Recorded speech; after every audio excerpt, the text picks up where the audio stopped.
আসসালামু আলাইকুম। Parvin fashion and blog চ্যানেলে আপনাদেরকে আরও একবার স্বাগত জানাই। যে যেখান থেকে ভিডিওটি দেখছেন আশা করি আল্লাহর রহমতে ভালো আছেন। আমরাও আল্লাহর রহমতে অনেক ভালো আছি। তো এগুলো হচ্ছে কাস্টমারের কিছু ড্রেস, এগুলো রেডি হয়ে গেছে। আজকে এগুলো ডেলিভারি যাবে।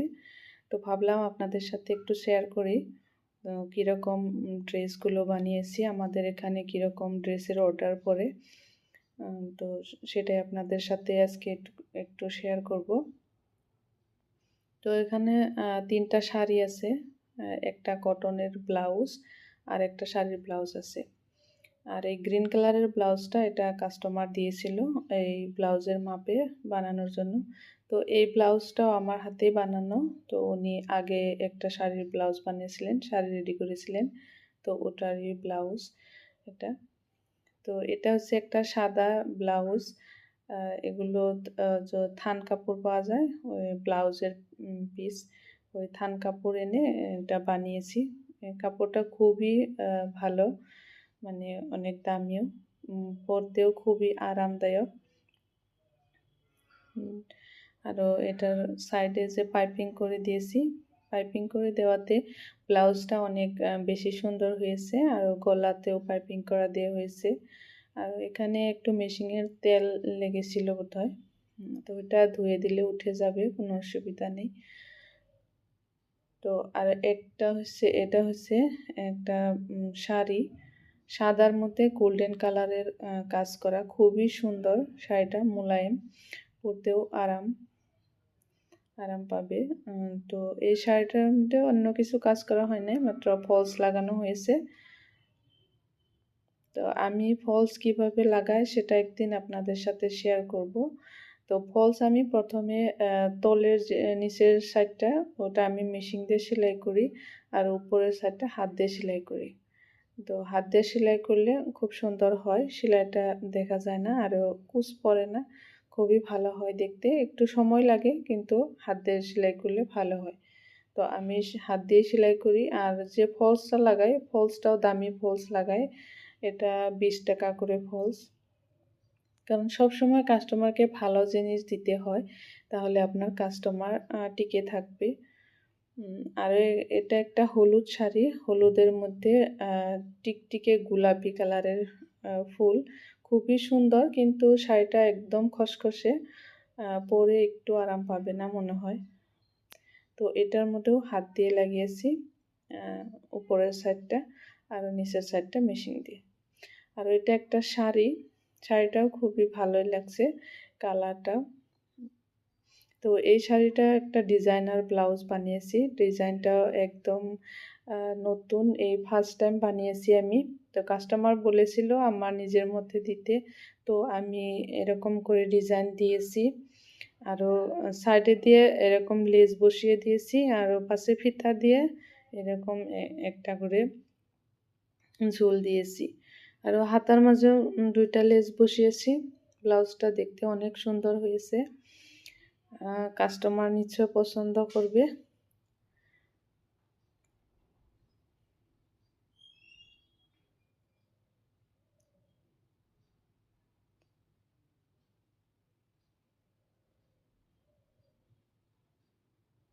আর এটা হচ্ছে শাড়ির আসলে এরকম করে ঝুল দেওয়া হয়েছে, আরও ঝুলের মাথায় একটা করে পুঁতি দেওয়া হয়েছে, গোল্ডেন কালারের ঝুল আর গোল্ডেন কালারের পুঁতি, খুবই সুন্দর লাগছে আসলটা। তো আমাদের এখানে কি হয়, মানুষের মেখলার মধ্যে যেরকম ঝুল দেয়, আজকাল শাড়ির আসলে এরকম ঝুল দেয়। তো দেখতে ভালোই লাগে, মানে গর্জিয়াস হয় ড্রেসটা। তো শাড়িগুলো দেখতে খুবই সুন্দর ছিল। আরও এটা একটা জিনিস আপনাদের সাথে শেয়ার করব। এটা হচ্ছে একটা মেখলা, ছোটো সাইজের, মানে বাচ্চা মেয়েদের পরার এরকম। তো এই ড্রেসটা দেখে মনে হয় আপনারা ভাবছেন যে এটাও একটা নতুন ড্রেস, তা না। এই ড্রেসটা হচ্ছে একটা পুরনো ড্রেস, এটা আমার ড্রেস ছিল। এটা হচ্ছে 25 বছর আগের পুরনো একটা ড্রেস, দেখলে কেউ বুঝতেই পারবে না যে এটা 25 বছর আগের পুরনো একটা ড্রেস, একদম নতুনের মতন। তো এটা ড্রেসের সাইডে দিয়ে যে লেসটা, ওটা লেসটা ছিল না, ওটা আমি লাগিয়েছি।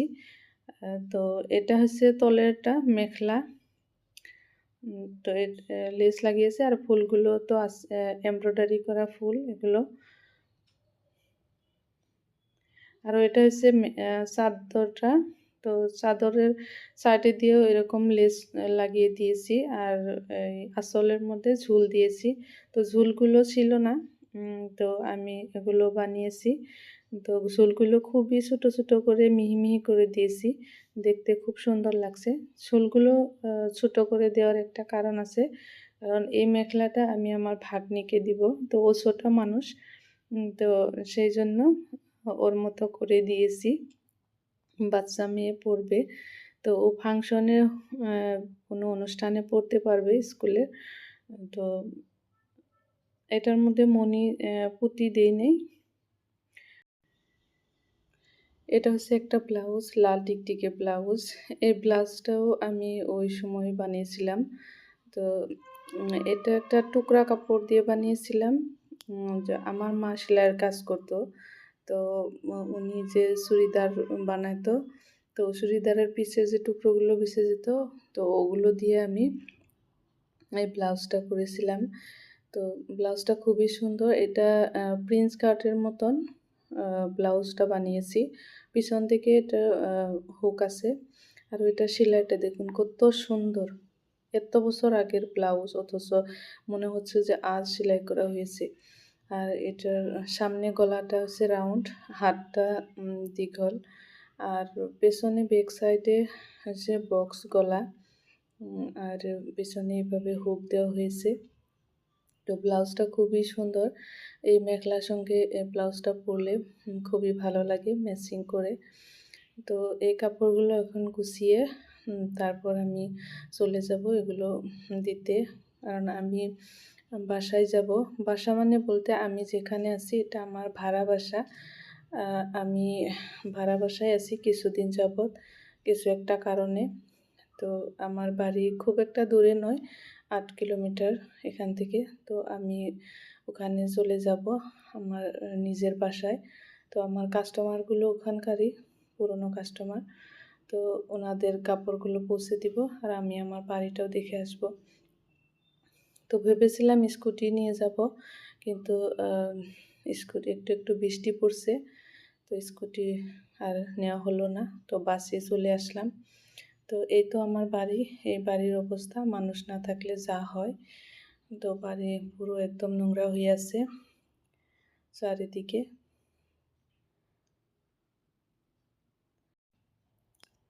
তো এইদিকে আমার এই যে অ্যালোভেরা গাছগুলো কেমন শুকিয়ে শুকিয়ে আছে, ভালো মতে পানি দেওয়া হচ্ছে না, যত্ন করা হচ্ছে না, যার কারণে এরকম হয়ে আছে। তো কি আর করার। তো এদিকে বাইরে আমার একটা নেমু গাছ আছে, অনেক বড়। মানি প্ল্যান্টগুলো কীরকম শুকিয়ে আছে। তো আমি প্রথমে গাড়িটা স্টার্ট দিব, গাড়িটা স্টার্ট দিয়ে তারপর বাকি কাজগুলো করব। এটা হচ্ছে আমাদের গাড়ির ঘর। গাড়ির ঘরটা তেমন ভালো নয়, ছাপরা বানিয়ে গাড়িটা রাখা হচ্ছে। তো পরে পাশে গ্যারেজ বানানো হবে ভালো করে।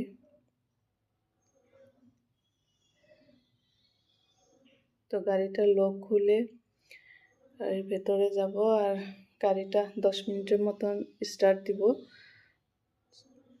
গাড়িটা স্টার্ট না দিলে ইঞ্জিনটা বসে যাবে, ওই জন্য মাঝে মাঝে এসে আমি গাড়িটা স্টার্ট দিয়ে যাই, বাড়ি ঘরগুলো দেখে যাই। আরও আমি যে কাজ করি, আমি বর্তমান এখানকার কাজই করছি। আমার আগের পুরনো কাস্টমার তারাই আমাকে কাজ দিছে, তো ওগুলোই আমি করছি। তো আমি মাঝে মাঝে বাড়ি আসি, যখন কাজগুলো নিয়ে যায়, আবার করা হলে তো আবার এসে কাজগুলো দিয়ে যায়। এদিকে আমার বাড়িও দেখা হয়। তো এদিকে আমার কাস্টমার এসেছিল, তো ওরা কাপড় চোপড় নিয়ে গেল। তো ব্লাউজটা, শাড়ির ব্লাউজটা অনেক পছন্দ হয়েছে। তো কাস্টমার যখন কাপড় পছন্দ করে না, আমারও খুব ভালো লাগে। তো ওদের পছন্দ হলে আমারও মনটা ভালো লাগে, আর আমিও আজ কিছু পয়সা পেলাম। তো পয়সা পেলে কার না ভালো না লাগে। তো আমরা গৃহিণীরা চাইলে একটু একটু করে এরকম কাজ করে নিজে একটু একটু করে ইনকাম করতে পারি। আর নিজের ইনকামের পয়সা যখন হাতে আসে তখন অন্যরকম একটা ফিল হয়, যে ফিলটা যে ইনকাম করে সেই অনুভব করতে পারে। কারণ আমরা যেহেতু গৃহিণী, আমরা তো এমনিতে 1 টাকাও আমাদের ইনকাম নাই, কারণ আমরা তো কোনো জব টব করি না। তো আমি কিছু অ্যালোভেরা কাটছি, তো এগুলো নিয়ে যাব। আমি একটা হেয়ার অয়েল বানাবো, কারণ আমার অনেক চুল পড়ছে আর চুল খুব খারাপ হয়ে গেছে। তো ইউটিউবে দেখলাম অ্যালোভেরা, মেথি, কালাজিরা এগুলো দিয়ে তেল বানিয়ে চুলে দিলে বলে চুল ভালো হয়। তো ভাবলাম আমিও করব। তো তাই অ্যালোভেরা নিয়ে যাব। তো হাতে বেশি সময় নাই, এদিকে বাচ্চারা স্কুল থেকে চলে আসবে। তো ভাবলাম একটু তাড়াতাড়ি করে ঝাড়ু দিয়ে যাই।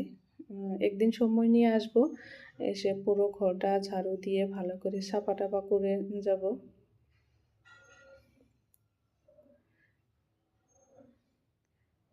তো এদিকে সময় হয়ে গিয়েছিল, ভালো করে ঝাড়ু দিতেই পারলাম না। তো এমনি একটুখানি ঝাড়ু দিয়ে তারপর চলে গিয়েছিলাম বাসায়। বাসায় মানে ভাড়া বাসায়। এটা তো আমার নিজের বাসা। এত সুন্দর বাসা রেখে ভাড়া বাসায় থাকতে হচ্ছে। তো কী কারণে থাকছি ওটা না হয় আর একদিন বলবো।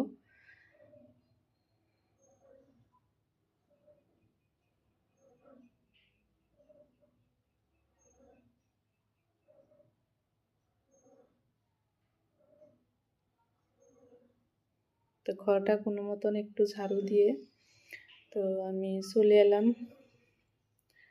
তো দেখুন আজকে আমি কত টাকা পেয়েছি।